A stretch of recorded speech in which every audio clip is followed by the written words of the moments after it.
meron daw magpo-pull out sa kanya ng mga investors. May aalis ng investors sa kanya. Possible po yan na makapag-file po tayo dyan ng estapa. Yung pong kasunduan na yan nakasalalay, hindi lamang sa paglalagak ng pondo, kundi po doon sa pangako na magbibigay ng tubo. Para pambansang sumbungan, handa kang ipaglaban ang programa ng ating buong sambayanan. So nag-invest kayo ng almost 700,000 pesos dito sa isang aesthetic clinic na Maarte, no? Yes, Pangalan? Maarte. Maarte. Maarte. Oo. Alright. Si mama, si Art, tsaka si ate. Maarte. Okay. Paano po tayo hinikayat nitong nakilala nyo may-ari? Opo, bali po mga 8 to 9 years ko na po siyang friend.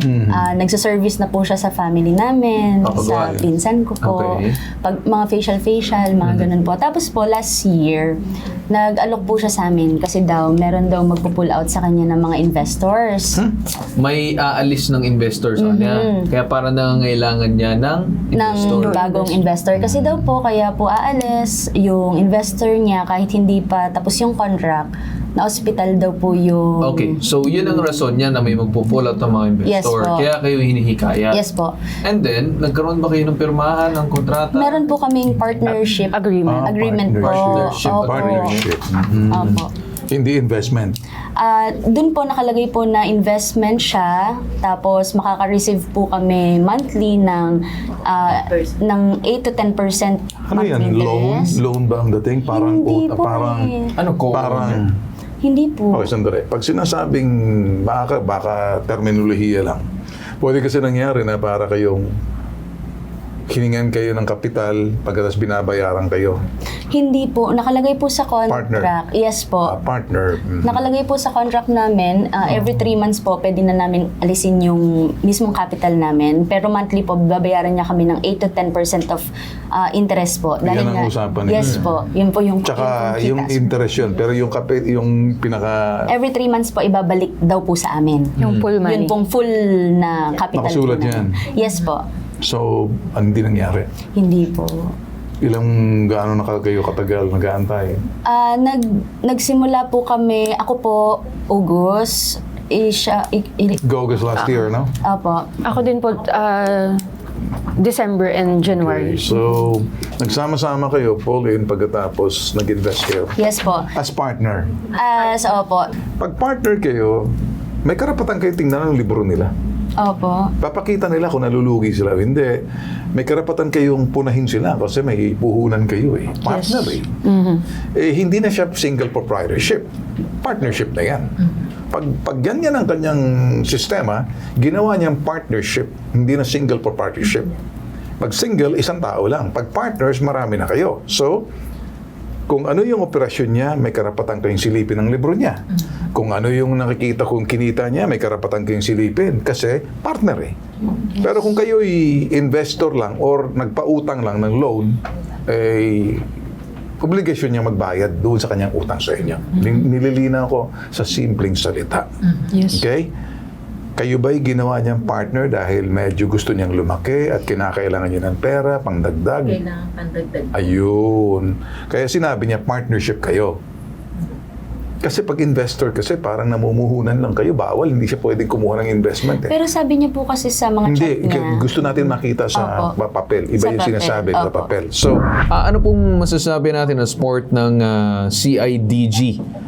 Dito po sa case natin na kung saan nag-invest po sila, binigyan daw po sila ng partnership agreement in exchange na may porsyento daw sila makukuha pero hindi sila necessarily involved dun sa mismong operations. Ano pong nakikita niyong problema dito, sir? Possible po yan na makapag-file po tayo dyan ng estapa. Kasi kung tutusin, dapat involved sila dun sa napag-agrihan. parang gusto lang ata nila major makuha yung kanilang ipinangako dahil partnership, hindi na single proprietorship, hindi naman pinakikita ng libro. Wala silang karapatan doon sa operations pero hindi na i-deliver yung ipinangakong katumbas ng kanilang siguro pinuhunan sa partnership. So, doon yung sinasabing magpo-fall ng stapa. Tama? Yes, sir. Major, pwede namin kayo lapitan dyan. So, alam ko naman, bukas ang inyong tanggapan. At least nakaabot na po sa inyo. If they so decide to file, pwede natin gawin din, Major. Lalapit na po kami sa inyo, sir, ha? Yes, sir. Anytime po, anytime. Maraming salamat. Okay. Ang kaso po talaga yan ay mga panluloko, at ang panluloko po lumilitaw mahigit sa 3 o higit pa. Yung niloko, nililitaw pong malakihang panlilinlang, panluloko at pangumit ng pera.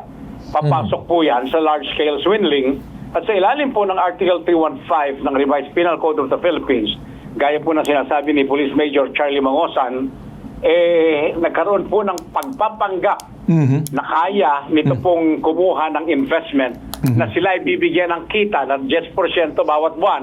Pero wala naman po pala siyang kakayahan. Yes. Yan po ay panlilin lang at naging dahilan para kunin ang pera. Ginoong Ben Tulfo. Okay. Attorney, baka mas maganda para for the sake of those people nakikinig sa atin, posible maraming nangyayari ganito, no? Pakipaliwanag na lang po, Attorney, yung sinasabing partnership and single proprietorship kasi maraming na iba na nalilito doon sa sinasabing investor-investor. Pero kung titingnan mo, parang ginawa silang partner para makapagdagdag puhunan pero yung ipinangakong balik na kanilang kikitain. Pero at the same time, dahil partnership yan sa agreement nila, hindi naman sila pwedeng tumingin sa libro. Wala silang pakialam sa operation. So parang in a way, parang investor na rin sila. Pero hindi naman pwede dahil hindi naman registered as corporation o Securities and Exchange Commission. Maraming salamat po, Ginoong Ben Tulfo. Unang-una po, merong iba't ibang tinatawag po nating personalidad sa batas ang mga maaring magnegosyo sa Pilipinas, mga legal personalities. Una po dyan, yung single proprietorship. Nang ibig sabihin, nag-iisa lamang po yung nagpapatakbo, nangangasiwa, namamahala ng negosyo o ng hanap buhay. Yun lamang pong rehistrado, pangunahin sa City Hall, sa pamamagitan po ng business permit at sa DTI, sa pamamagitan ng pong registration of business name. Single proprietorship, nag-iisa lang, walang ibang pwedeng makialam po riyan, yun lamang single proprietor. Pagka po partnership, maliwanag po yan, kahit po yung tinatawag nilang industrial partner or capital partner. Industrial partner, ito pong mga kikilos upang yung inilagak na puhunan ng ibang tao ay pakikitain o di kaya gagamitin sa negosyo. Yan po yung industrial partner. Ang capital partner, gaya po ng mga panauhin natin, naglagak po ng pondo. Pero kahit po yan industrial o di kaya capital partner, may karapatan po silang sumilip, makialam, tignan kung ano ang patakbong nagaganap sa negosyo. Tama. Na saan naglagak sila. Karapatan po nila yun bilang partner. Ayon po ito sa Corporation Code of the Philippines, Batas Pambansa bilang 68. Pagka naman po korporasyon, ito po magsasama-sama ang hindi bababa sa 5 katao o higit pa pero hindi lalagpas ng 15 at magtatayo po sila ng kumpanya. Yan po, lahat po pwedeng makialam, maliban na lamang kung magkakaroon sila ng itatalagang mga executive officers at yun ang bibigyan nila ng pagkakataong magpatakbo. Yun po ang mga business personalities, Ginoong Ben Tulfo. Alright. Attorney, gusto ko lang tanungin, what if sabihin ng kabilang panig, mga tuwiran siya, meron naman kaming partnership agreement, binigay naman sa akin ng pinagkatiwala sa akin yung 756,000 na yan, talagang partnership kami. So, anong nagiging problema? Ano pong masasabi niyo dyan kung ganyan ng pangatwiran, Attorney Batas? Opo, pero lumilitaw po doon sa mga kasunduan, Ginoong Carl Bitag. Yung pong kasunduan na yan nakasalalay, hindi lamang sa paglalagak ng pondo, kundi po doon sa pangako na magbibigay ng tubo, 10% buwan-buwan. At yun po yung lilitaw na pagpapanggap, kasi hindi po pala kaya, Ginoong Bentol ko, Ginoong Carl Bitag, yung pong ipinangakong kikitain buwan-buwan. Yun po yung pagpapanggap and that is fraud. Sabi po ng Penal Code. Alright, ganito na lang. Pag-usapan lang siguro natin kung anong hakbang na susunod. Okay? Para wala na maraming satsat. Kulang tayong oras. Pambansang sumbungan, handa kang ipaglaban ng